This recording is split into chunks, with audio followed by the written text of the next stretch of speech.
Welcome to Bhagavad Gita, Chapter 5. Today we're going to be going further into our journey with the Bhagavad Gita. For those of you that have come in new, I'd like you to know that the Bhagavad Gita was spoken 5,000 years ago by Krishna on the battlefield of Kurukshetra. This is relevant because the chapter right now is about Karma Yoga.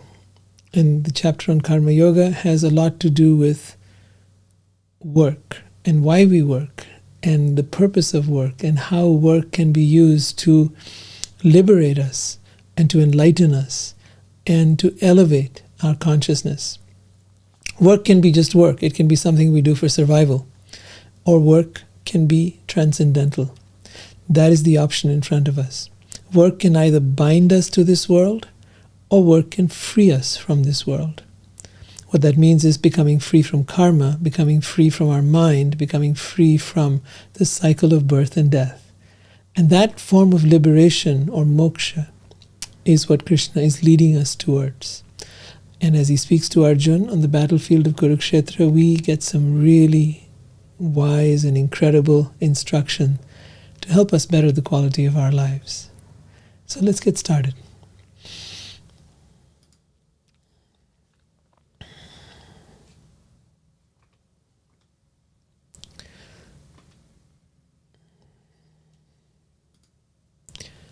Karma Yoga, the yoga of work. Arjuna asked Krishna, he says, "Oh Krishna, first you ask me to renounce work. Then you recommend work with devotion. Will you kindly tell me definitely which of the two is more beneficial?" So Arjuna's kind of a little confused out here. Krishna hasn't really told him that he needs to renounce work, but he is hearing it in that way, and this often happens. We hear things that the other person may or may not have said. Our mind makes things up, and as a result of which there is often misunderstanding and sometimes there can be conflict. But in this case, Arjuna is doing what most of us do not do, which is we don't really check in with the other person and say, hey, this is what did you really mean? Did you mean this or did you mean that?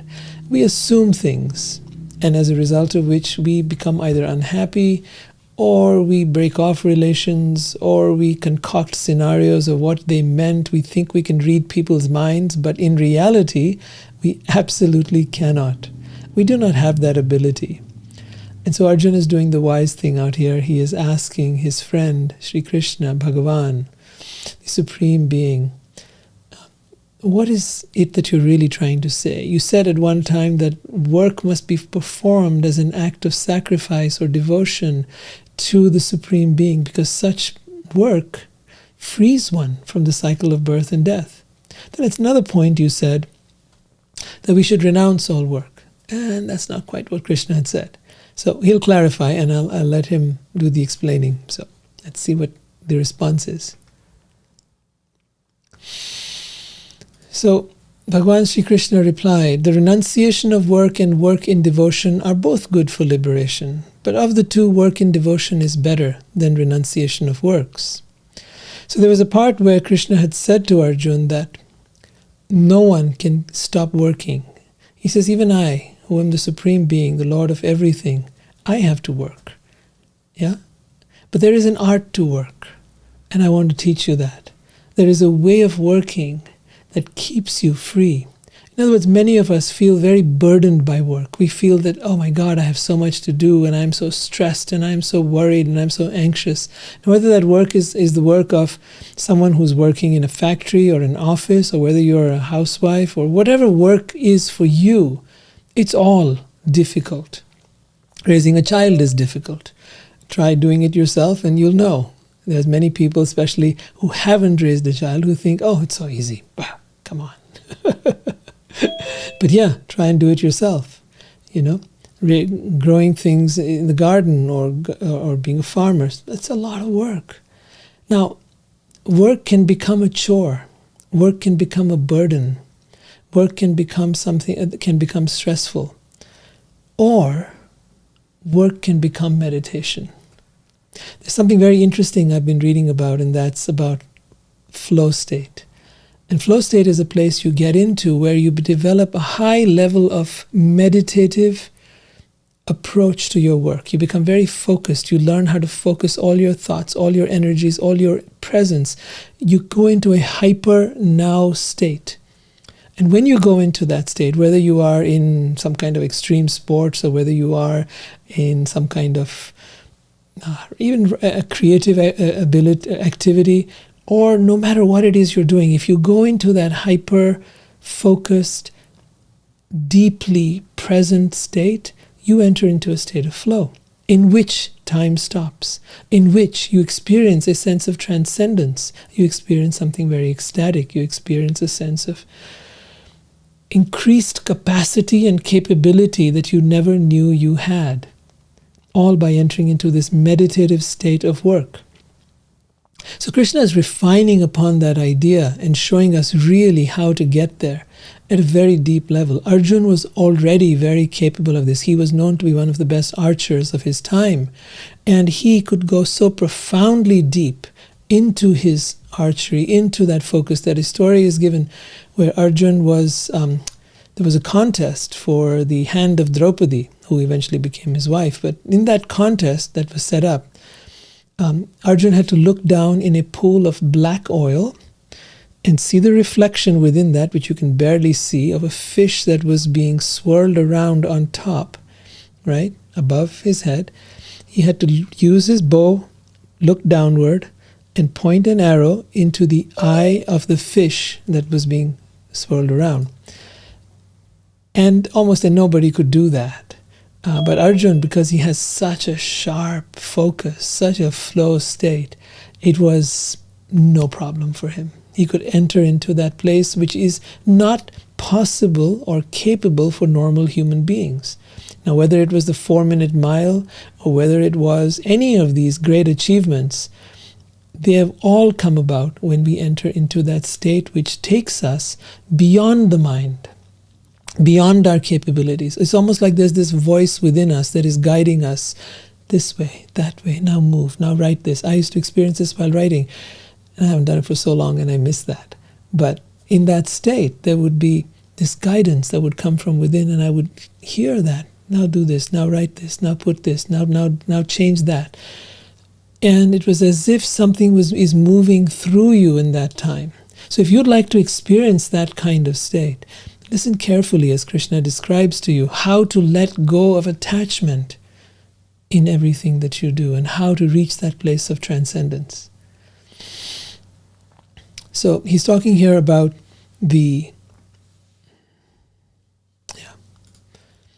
one who is unattached to the fruits of his work and who works as he is obligated is in the renounced order of life and is a true mystic, not he who lights no fire and performs no work. So the first thing is we all have to work. And not working is not a place where you're going to, just sometimes meditators and people who are, trying to elevate themselves spiritually think that, I should just go in the woods and meditate. I should just renounce everything. I should just free myself from the attachments of this world. And then there I can find my peace. There I can find God. There I can find liberation. But Krishna is saying, no, it doesn't work like that.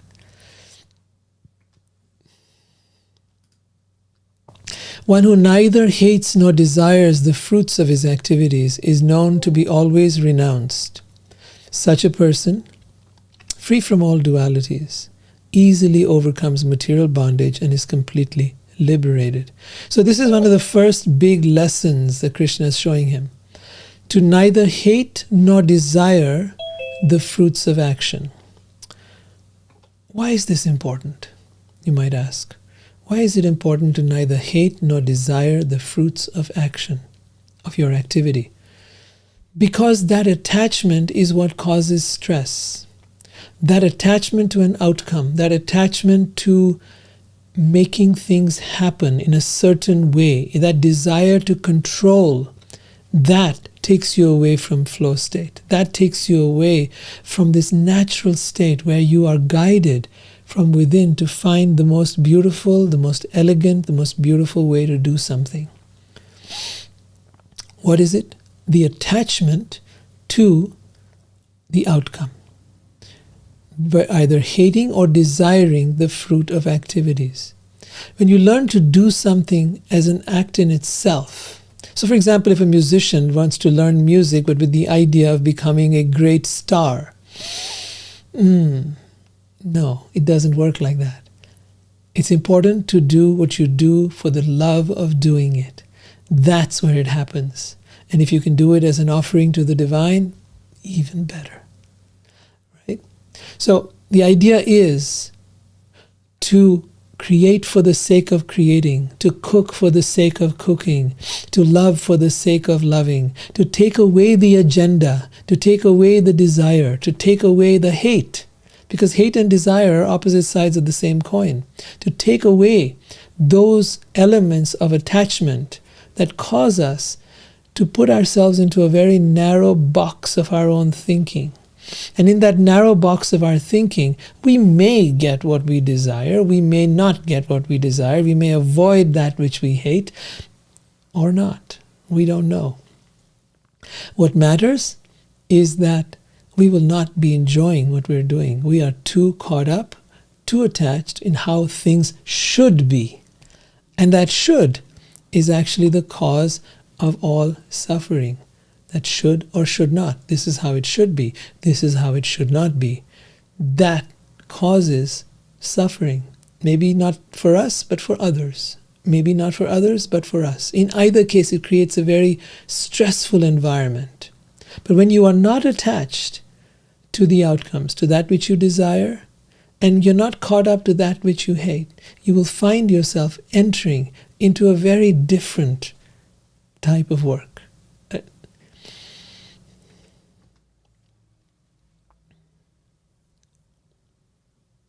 Merely renouncing all activities, yet not engaging in devotional service of the Lord, cannot make one happy.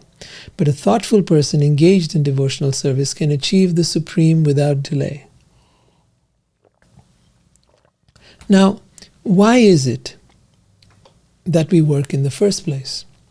Yes, we work to take care of our families, we work to take care of our survival, we work because we have to earn money to be able to live in this world. Okay, accepted. That is very normal, right? Whether you are a farmer who's growing something, or whether you are in a factory earning for a salary, or whether you're a business person, in all cases, it is around survival. You may be thinking of surviving till the next day. For some people, that's what it is. And for some people, it's about surviving the next year. For others, it's being able to retire comfortably. But whatever it is, you have to realize that there is something beyond this life.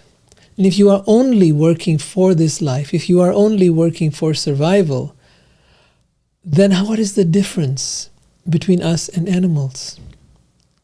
What is the difference between one person and another? We're all in the same boat, because all of us will at some point get old and die. Whatever we've worked for, we will leave behind. What if you could achieve two birds, or not kill two birds, but how about achieving two things with one activity? And that would be, if you could have the life you wish while being in a flow state and enjoying it, while still working in a way that would please the divine or God or the Supreme, and be liberated from the cycle of birth and death and never have to come back into this world again. Isn't that like all in one, all encompassing? Because we have to work, and that's why Krishna starts with this issue. He doesn't go into meditation per se. He doesn't go into any other thing. He says, hey, listen, you got to work. Let's start and make meditation, work into a meditation. Let's start here where you are at now, and let's make that delightful. Let's make that your meditation. Let's make that your path to liberation, and let's make that something beautiful. Right? So that's the idea here. One who works in devotion, who is a pure soul, and who controls his mind and senses is dear to everyone, and everyone is dear to him. Although always working, such a person is never entangled. Notice these words: one who controls his mind and senses is dear to everyone, and everyone is dear to him. Such a person he refers to as a pure soul. It's such an honor to meet someone like that. It is such a pleasure to meet someone like that, who has their mind and senses under control. Now, let's take the opposite, someone who doesn't have their mind and senses under control, and you come across this person at a workplace, and they are getting mad at the smallest little thing, they're getting irritated, they're letting out their emotions on people, they are out of control. And very often such people will get fired. They'll not be allowed to work there because it's bad customer service, right?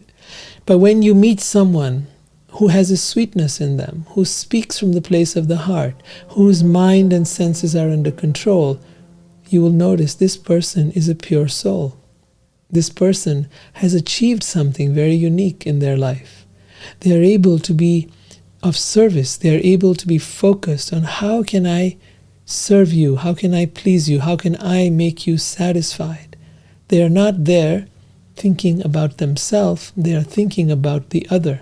Now, whether you're in relationship with someone, with your child, with your partner, or whether you're in a service industry, or whether you're at work, people who have this attitude are the most loved.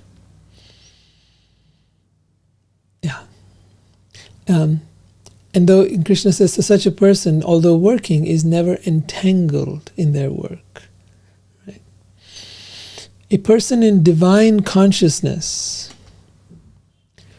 although engaged in seeing, hearing, touching, smelling, eating, moving about, sleeping, and breathing, always knows within himself that he actually does nothing at all, because while speaking, evacuating, receiving, opening his or closing his eyes, he always knows that only the material senses are engaged with their objects and that he is aloof from them. So this is a whole other level where you become the observer of everything you do. You're engaged with all kinds of activities, but you're there as the observer. You know that it is only my senses and my body that are engaged, but I am aloof from it. I am the witness of it. So meditation does not have to just be something static, where you sit down and meditate and watch your thoughts. Yes, it can certainly be that. But meditation can also be very practical. It can begin, in fact, it is easier to begin from a more practical place and then move to a more esoteric place. If you start with the practical and become very focused on everything you do and being very present to everything you do, and present means that you're not in your head. You are in the act. You are in the presence of whoever you're interacting with, or whatever it is, whether that is food or whether that is nature or that is a person that you're interacting with. You are completely focused there. They are your meditation. And when you are deeply present like that, you will realize that you start to operate from a very different place, a place of the heart, a place of the soul. And at that point, you become the witness to everything that is going on. You are no longer trying to control things or people or situations. You are simply watching and observing the flow of events. And as you watch them, you're able to find what is the best way to interact. You're not operating from your mind, which is basically fearful and always wanting to control things and always wanting things to be a certain way, but rather you are seeing what is in the interest of the whole. So it's a great skill that he's talking about here, a skill which will allow us as a civilization, as a company, as an family, to become far more than we are at present, far more close, far more connected, and far more evolved. And I think we all want that for the world that we live in today. One who performs his duty without attachment, surrendering results unto the Supreme God, is not affected by sinful action, as the lotus leaf is untouched by water. So another word for sinful action would also be karma. A person is not affected by karma when they are engaged in being able to perform activities that are done as an offering unto the divine. The highest level of sacrifice, Krishna points out, the highest level of meditation actually is to be able to perform acts, the normal things you do, as an offering unto the divine. That is the greatest prayer, that is the greatest meditation, and that is the most powerful way to live our life. Right?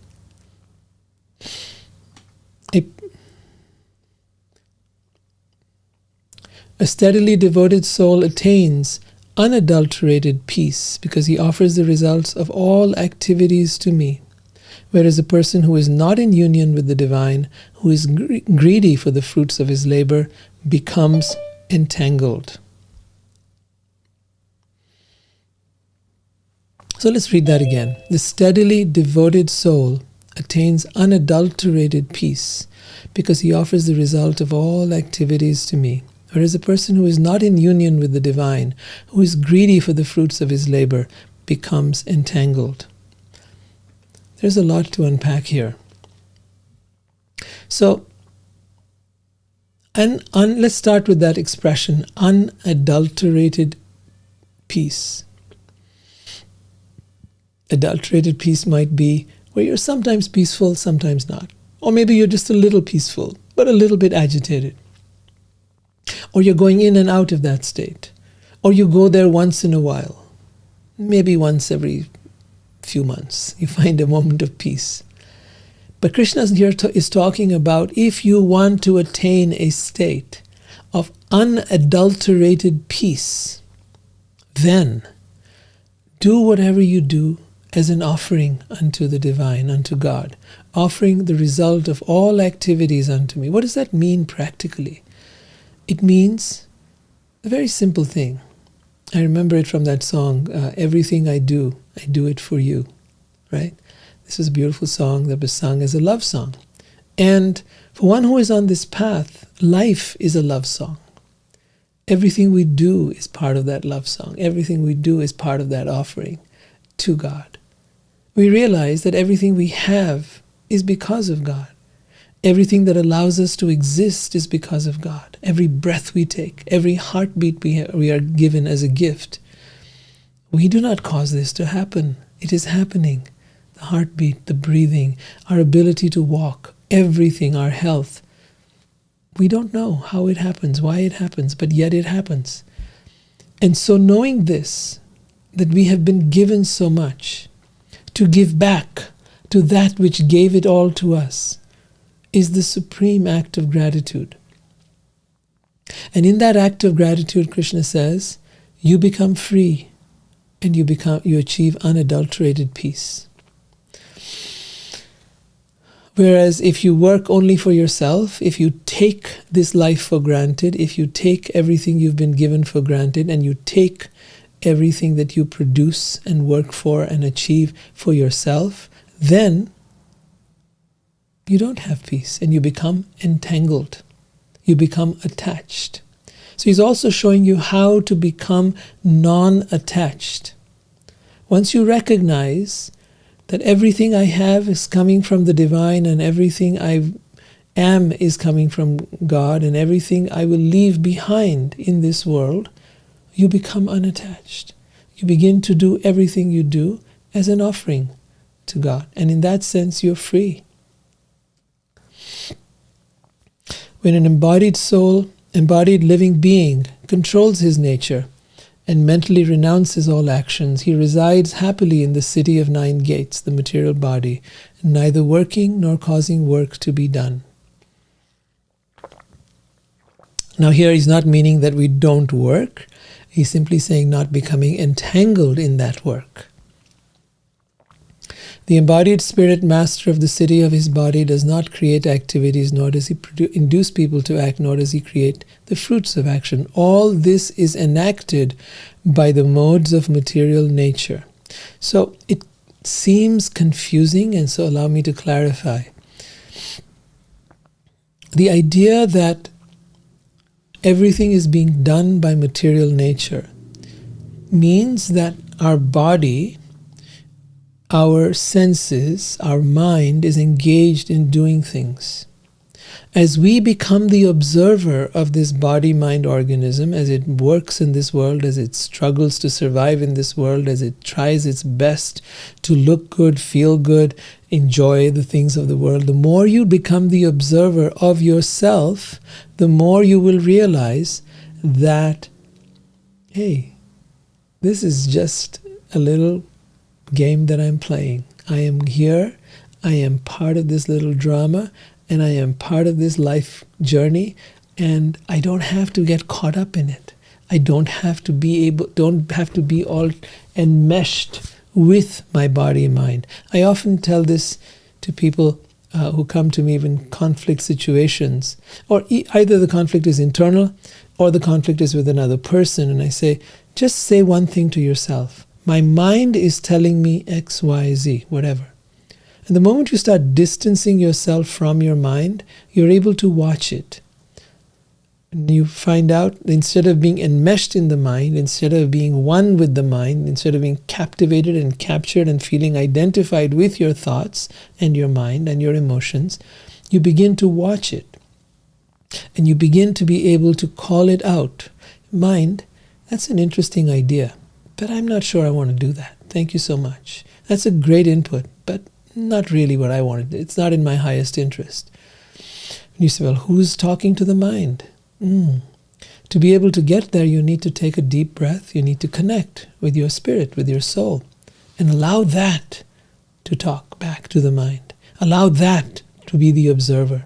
Because the mind observing the mind is still okay. But go to a higher frequency and then observe. You say, well, how do I do that? Well, there are practices of meditation that will help you do that, will help you in observing your thoughts, observing your mind, and then gradually beginning to work from that place. So you are no longer a slave of your mind. And to the degree that you're able to do that, you're going to find yourself becoming the master of this body-mind organism and not its slave. We have for too long been the slave of this body-mind organism. We have been serving it. We talk of survival. We talk of whatever you think of, thriving, having, trying to save for retirement, whatever it is you're trying to do. All of that is in service to the body-mind organism that you live in. But you're not the body. You're not the mind. You're the one that has a body and that has a mind. So shouldn't you be the master of your body and mind? And shouldn't you be the one telling it what to do and what not to do and what is okay and what is not okay, instead of letting it dictate to you? So that's the idea here. The next verse is extremely beautiful. Krishna says, however, when one is enlightened with the knowledge by which nescience is destroyed, then his knowledge reveals everything, as the sun lights up everything in the daytime. Now read this very carefully. When one is enlightened with the knowledge by which nescience is darkness, ignorance, is destroyed, then this knowledge lights up everything as the sun lights up everything in the daytime. So what is this knowledge? What is this powerful knowledge that destroys all ignorance? What is the ultimate ignorance? The ultimate ignorance is what I was speaking about right now, which is that I am this body, that this is me, this. But this shell will keep changing, and I will keep on deteriorating as this shell changes, right? This mind has been harassing me with terrible thoughts, with all kinds of awful judgment and criticism of myself and others. If I am going to be its slave, then it is a terrible master. It is a wicked master, right? And most of us have been there, or are there even now. It will cause you anxiety, it will cause you depression, it will cause you insanity, it will cause you all kinds of delusions and assumptions, and make up all kinds of stories and make up all kinds of nonsense. But Krishna says that when one is enlightened with the knowledge by which nescience or ignorance is destroyed, this knowledge of the Bhagavad Gita, this that we are discussing here, when you take this knowledge and imbibe it, what happens is the darkness lifts, the ignorance is gone, and now you can see things as they are. And that is what it means to be enlightened. To be enlightened means to be lit up from within. You are lit up because the darkness has lifted. The darkness is no longer there. It is no longer controlling your life. It is no longer controlling you.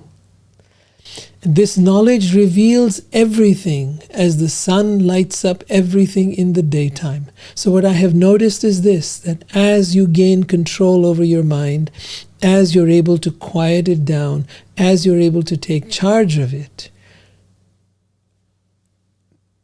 it's like the clouds lift.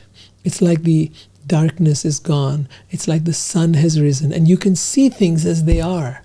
You can see what people are saying, the foolishness of what people say and do and believe and think, from the wars to the conflicts of all kinds, to our false beliefs, to all kinds of things. You begin to realize, my goodness, we have created so much of wasteful energy here. If only we could really see things as they are, what a blessing it would be.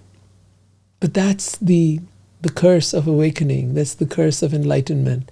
That the more you're able to go in that direction, the more you're able to see things as they are. And it's very frustrating. At that point, you have to learn to let go of any attachment to things being different, to people changing, to people doing what you see as being foolishness. You've got to be able to let it go at the same time. You see it and you have to let it go. You have to be able to stay in a place of compassion and stay in a place where you're there with your heart to serve. Because otherwise, the higher they get, the harder they fall. Right? And so that's what happens. Arrogance comes, the ego comes. Oh, I can see things as they are. I am so great. I know what is wrong with the world, and I know what is wrong with you, and I know what you should be doing. And here is the way, and that's what has to happen. No, you become rigid, you become arrogant, you become proud, and pride precedes a fall. So that never works. Instead, we need to be able to develop, along with our awakening, along with our beginning to see things as they are, we need to cultivate humility. This is one of the most powerful lessons of spirituality. The more you evolve, the more humble you need to be. Because without humility, there is no spiritual growth. Without realizing that you are nothing, you will never reach the source of everything. But to the degree that you have discovered the beauty of being nothing, you will discover the meaning of everything. That is truly what enlightenment is.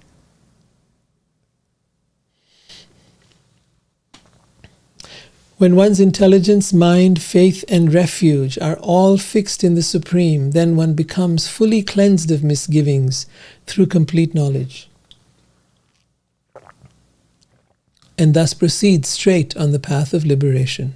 So let's read it again. When one's intelligence, mind, faith, and refuge are all fixed in the Supreme, then one becomes fully cleansed of misgivings through complete knowledge. Now, a lot of people read books like the Bhagavad Gita.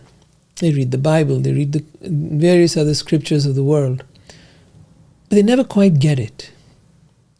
They never really get it. Because they're reading with their mind, they're reading with their intellect, they're reading with a machine or an organism that is not capable of understanding the deep spiritual wisdom that is in these texts. To do that, one had to really be able to read between the lines, to see the deeper significance of what is being said. One has to surrender one's intelligence, mind, faith, and refuge in God. To the degree that you have become blank and open, you will become wise. To the degree that you think you know, you will remain foolish. Because when you have let go of everything you know, then it is the divine or God that then moves through you and speaks through you and brings his or her message to the world. You become an instrument for the divine. And that requires humility. It requires becoming cleansed of all misgivings. As you read the Bhagavad Gita, the misgiving that first needs to be released is the misgiving that I am this body, that I am this mind, that I am this ego, that I am my things, that I am my nationality, that I am my possessions, I am my religion.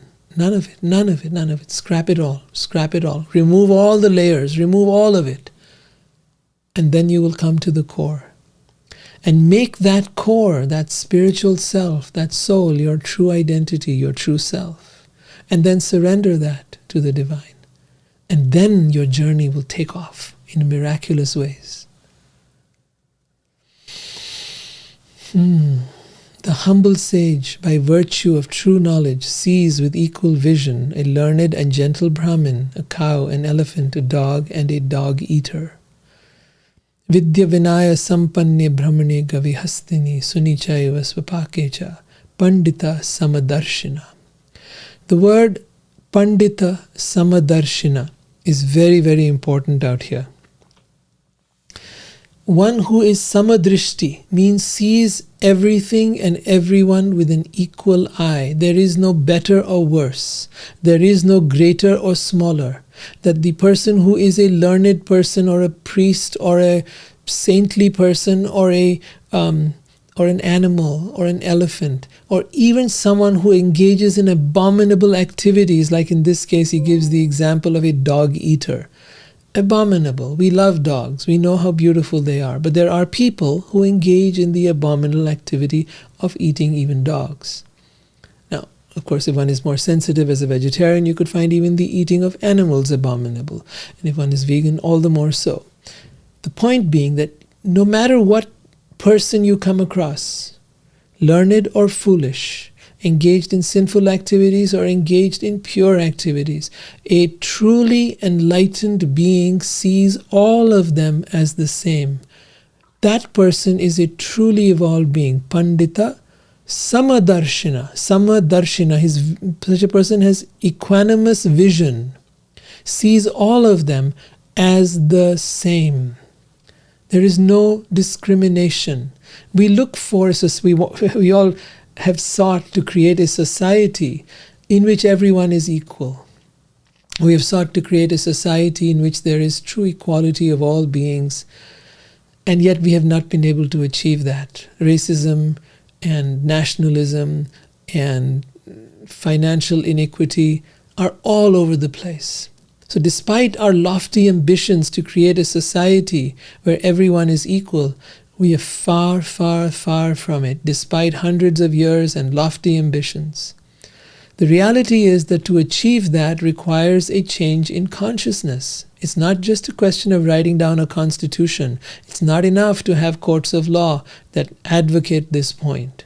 The vision of people does not change by belonging to a religion or by belonging to some kind of country or being part of some kind of national or international organization. The vision changes when you change your mind, when you change your consciousness, when you change your inner self and you awaken the soul. From the soul's perspective, there is no difference between one and the other. One does not have to impose this, one does not have to enforce this, one doesn't need rules, one doesn't need constitutions to make that happen. It is natural. When one becomes samadarshi, a person of equal vision, equanimous in all sense of the word, then from that place, you cannot shift, you cannot take that away. You cannot give that to such a person, you cannot make it a rule, you cannot take it away from them. See, it is something that is inherent now. Your vision has changed. Whereas the ego is constantly measuring everyone. Oh, this one has more than me, this one has less than me, this one is more beautiful than me, this one is more ugly than me, oh, this one is more this and this one is less that.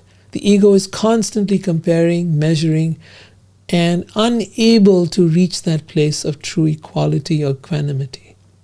So one must rise above that, and to rise above that one must tame the mind and come and connect with the soul. That is the essence, that is the heart. Those whose minds are established in sameness and equanimity have already conquered the conditions of birth and death. They are flawless like Brahman, and thus they are already situated in Brahman. So Brahman refers to the divine or God. They are flawless like God, if you want to read it that way. And they are already situated in God. Such a person whose mind is established in sameness and equanimity has already conquered the conditions of birth and death. This is what we came here to learn. People say, well, we've come here to learn lessons. What are those lessons, I ask? What lesson have we come here to learn? Krishna makes it very clear. The person who has developed the ability to see everything as the same, gold or stone, right? A mansion or a hut, right? A 5-star restaurant or a simple meal sat with a poor person sitting on the floor, right? To see that all as the same. Such a person who has developed equanimity has now conquered the conditions of birth and death. This is what we came here to learn.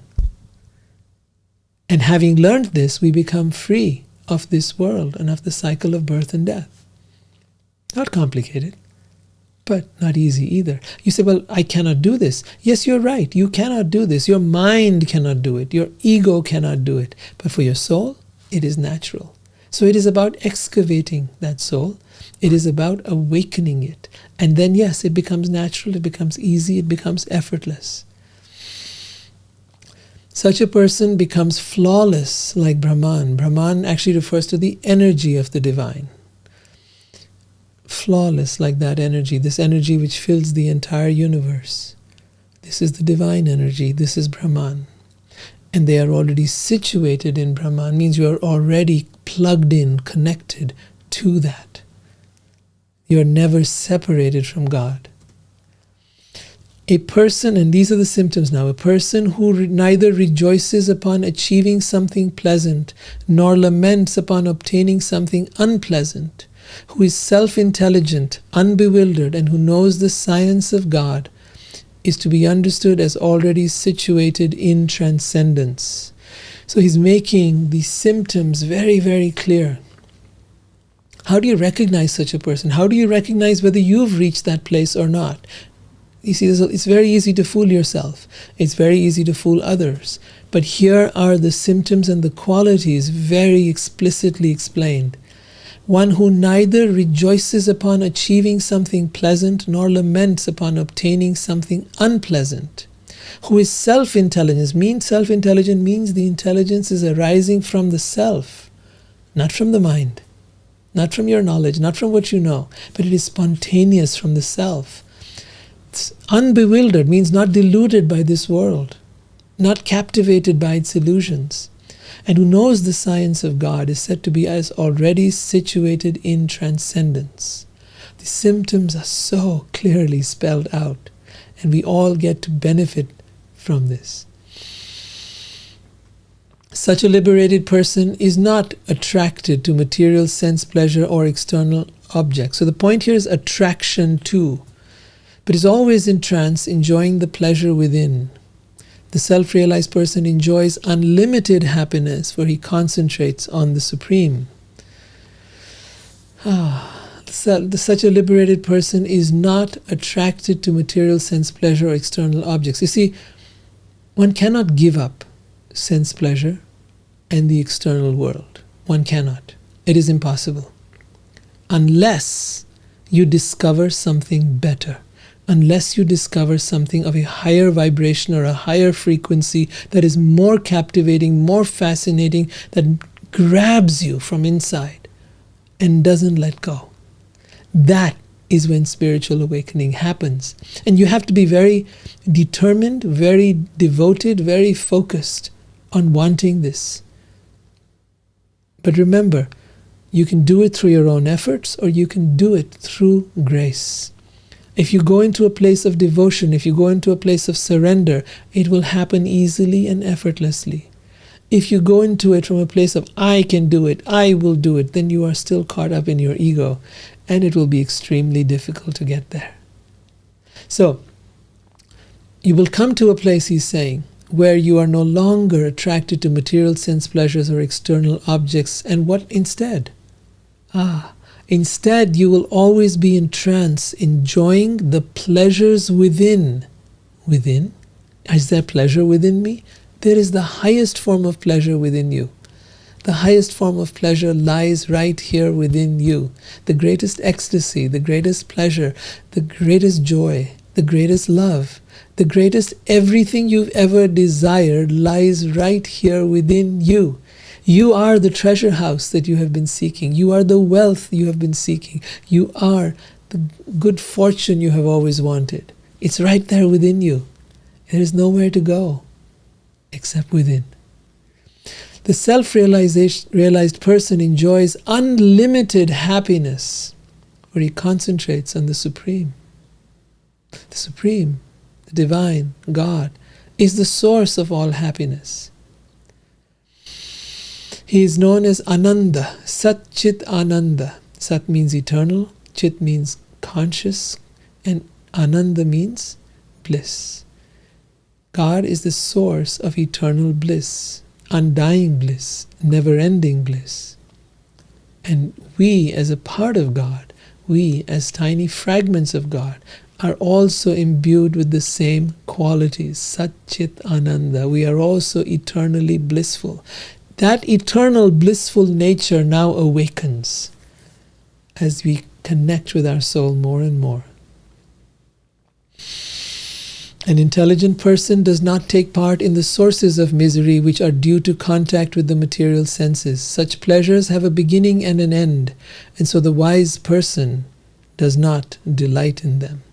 So a very lovely distinction is made here by Krishna, that anything that has a beginning and an end is of this world. The things that are of spirit, the things that are of the inner self, of the spiritual world, have no beginning and no end. Life has no beginning and no end. You have no beginning and no end. Energy has no beginning and no end.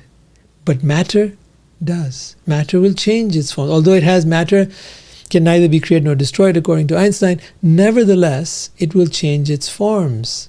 But energy will always remain. That is the pure state of existence. That is existence. Everything else is like waves. Matter is like waves on the ocean of existence. So the person who is truly awakened understands that things that have a beginning and an end, not going to give me that much pleasure. If I want real pleasure, I will find it within myself. Before giving up this present body, if one is able to tolerate the urges of the material senses and check the force of desire and anger, one is a yogi and is happy in this world. If one is able to tolerate the urges of the material senses and check the force of desire and anger, one is a yogi and is happy in this world. Now there's a lot of people who are actually, whether they realize it or not, are already practicing some of these things. Some have learned to be minimalists, to have very little possession. Others practice things like fasting. In all of these, you're learning to control your senses. Whereas if you just indulge them and eat anything and everything you feel like just because it feels good, well, it'll give you short-term pleasure, but it will give you long-term pain. So these are the different paths. You can have short-term gain and long-term pain, or you can have short-term pain and long-term gain. And this is the point that Krishna is making here, that a wise person understands that if I make a little sacrifice now, if I control my senses, my desires now, and devote that saved time and energy towards cultivating my spiritual awareness, then I will ascend rapidly into that place of eternal bliss, and I will find that place right here, right now. It is not impossible to get there. If you think it's impossible, then let me tell you, that's a myth your mind is making up. There is no truth to it. One whose happiness is within, who is active within, who rejoices within, and is illumined within, is actually the perfect mystic. Such a person is liberated in the Supreme and ultimately attains the Supreme. One who is beyond duality and doubt, whose mind is engaged within, who is always busy working for the welfare of all sentient beings, and is free from all karma, achieves liberation in the Supreme. Those who are free from anger and all material desires, who are self-realized, self-disciplined, and constantly endeavoring for perfection, are assured of liberation in the Supreme in the very near future. The sages, knowing me as the ultimate purpose of all sacrifice and austerities, the Supreme Lord of all planets and demigods, and the benefactor and well-wisher of all living entities, attain peace from the pangs of material miseries. So, given that, let's pause. Let's end over here, and I'd like to open things up for any questions you might have. Let's see if you've got any thoughts, any questions, anything you'd like to inquire about. What are your thoughts? What have you been thinking as we've been discussing this? Yeah, one thing, Rohit, I rejoined when you were at fasting, and one thing more you said, along with fasting. Anyway, let me. I said that even as you begin fasting, you are beginning the process of learning how to control your mind and senses, because that's what it helps you do, right? There were two things, but anyway, I started fasting under some mentor, and just for emotional, balance. Mm-hmm. And I did feel that, but I just wanted to clarify, it's again a practice, right? It is a practice. Yes. The dip comes, I go back to my cards and everything and biscuits, and I could relate it to whenever there is an emotional upheaval, the first thing that goes out of the window is fasting. Right. Though I know what the benefits are and good level of energy, and physically I'm doing very well because of fasting, and mentally also. But again, I think it's a matter of practice. Right. So any time that you engage in going in a different direction than what your senses and mind are wanting. So I talked of minimalism, that was the other thing, where you minimize your possessions, where you, instead of accumulating more and more and more, a lot of people have started moving towards having less and less. They might say, well, I'll just have a few good things, but I don't want to have a lot, not a lot. I don't want to have a lot of clothes, I don't want to have a lot of stuff, I don't want to overburden myself with accumulating things and being part of the rat race. That was the other point that I had made. The point being, wherever you are able to control your mind and senses, there you will make room for something bigger. Right? You're taking out the clutter from your life. That also have felt many times. And does that minimalistic approach happens when one is about to leave? I noticed it in my father. Like, every time he used to clean out his house, I'm old, I don't need these many things. But then we used to, as kids, we used to go and buy more things for him. It doesn't happen when one is about to leave, or it's an ongoing process. I mean, I do clean up my cupboard. I relate with that. When the cupboard is cleared of the clutter, I feel peaceful in my mind also. Yes, you do. But is there connection? He was living alone, so obviously he was on a minimalistic approach. Right. I used to like that, but I just wanted to understand. Does it happen when one is about to leave? Yes, of course. At that point, you already understand that there is nothing you can take with you. And because there is nothing you can take with you when you die, so you're already starting to release everything. You want to free yourself from your possessions. They become a burden. I'm a little early. Is that okay? Yes, please stay on. And so as we become part of, we start to realize that the less is more, that we begin to simplify our life. I believe. Can anyone else hear him? Okay, hold on. Okay. Oh, I see. Okay. Yeah. Okay. Sorry about that. I messed that up. So the idea being that as we start to control our mind and senses, we're able to come to a place where we become more and more uplifted. As we control our mind and senses and focus upon our inner world, we begin to get in touch with our spiritual essence. We get in touch with our spiritual identity. The idea is to shift our identity from the ego to the soul, to be able to find our happiness not in the world, but within. When you start looking for it here, when you start realizing it is here, and I need to simply feel it, experience it. So start with the assumption that that which you look for, whether it is love, whether it is happiness, whether it is peace, whatever it is you look for. See, all the things of your world, of the world also are there to give you certain feelings. Marketers know this. They know that they want to give you a certain, to get you to buy things, they associate them with certain emotions. So what is the emotion you want from any and all experiences of your life? Ultimately, it will be a feeling of feeling good, of feeling happy. And so as you begin to understand that and you start to turn inward for that and experience that within yourself, you will find little by little by little, your need to get it from the outer world diminishes. You are satisfied within yourself. That is the sign of spiritual growth and advancement.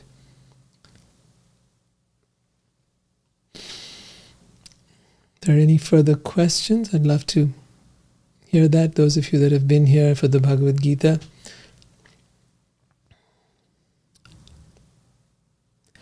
The idea is to be able to recognize what spiritual advancement really is. And unfortunately, what is happening in today's time, there is no standard. People think, this meditation, that process, this. The Bhagavad Gita lays a standard. The standard of equanimity is one of the first things it's been talking about. But then we'll go to different levels of what that looks like. Equanimity is just the beginning. But this change in vision, where you begin to see all things as one, as the same, whether that is someone of greater wealth or greater power or greater fame, and you realize there's no difference between the rich and the poor, between the young and the old, no difference. We're all the same. We look different. We appear different. Somebody has a big mansion and somebody lives in a tiny little hut, maybe even out on the street. And you may say, oh, no, you can't say there is no difference. There is a huge difference. Yes, to your eyes there is a difference. To your senses there is a difference. To your mind there is a difference. But go behind the surface of all that you see and find the energy, and you will find that the energy that is present in that homeless person or in that multimillionaire, the energy is the same.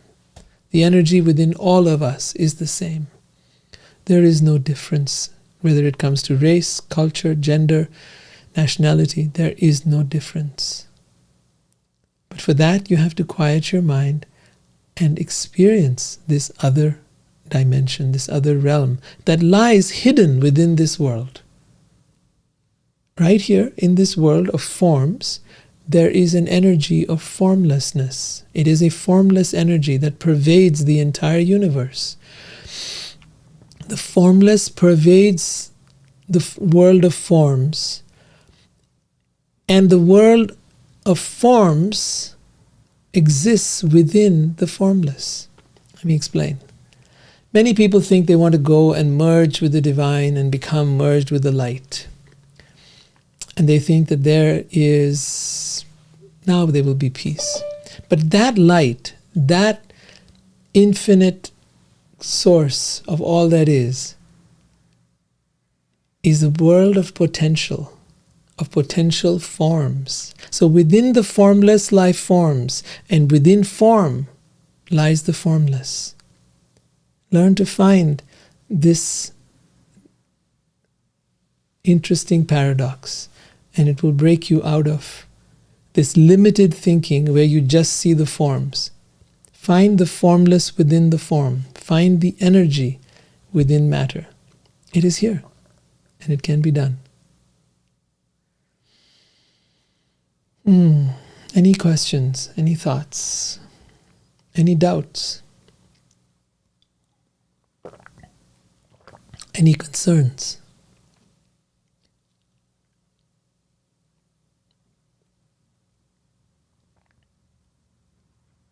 All right. Then we'll end for now. And I will see all of you next week. And thank you so much for being here. Jai Shri Krishna. And for those of you that have come for the next meetup, the Loving Soulfully, please hang on. We'll be there soon.